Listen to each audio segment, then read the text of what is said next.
इसलिए जब हम प्रचार करने जाते हैं तो बहुत सारे लोग मिलते हैं, अलग अलग तरह के, अलग अलग जातियों के, अलग अलग वर्ण के, आश्रम के, सभी के। तो उनको ला करके हमें क्या करना है, जब हम भगवान का नाम देते हैं, शास्त्रों के विषय में बताते हैं, तो धीरे धीरे उनकी जो चेतना है, कॉन्शियसनेस है, वो अपलिफ्ट होगी।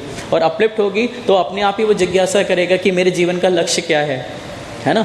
देखिए, जन्म तो सभी का हुआ है, हम सभी का, और एक दिन क्या होगा, सभी लोग शरीर छोड़ेंगे, सभी लोग शरीर छोड़ेंगे। लेकिन क्या डिफरेंस है ना। तो हम श्लोका बोलते हैं ना कि 4 प्रकार के जो हैं लोग हैं वो भगवान की सेवा करते हैं, है ना।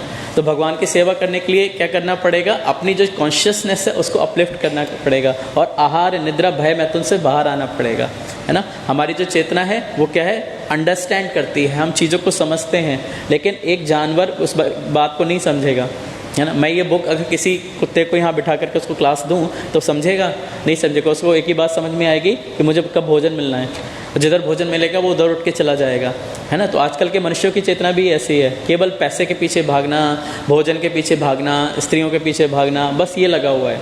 लेकिन उससे मिलेगा क्या, जब ये शरीर छोड़ेंगे तो शरीर छोड़ने के बाद में ये आपका जो चमड़ा है, ये जो हड्डियाँ हैं, ये भी कुछ साथ जाने वाली नहीं है।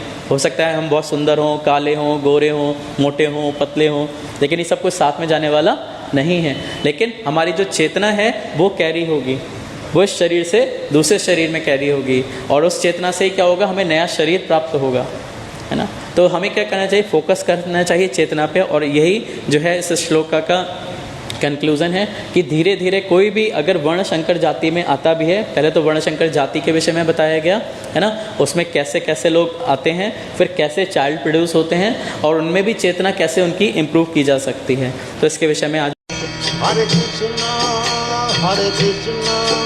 कृष्ण कृष्ण हरे हरे, हरे राम राम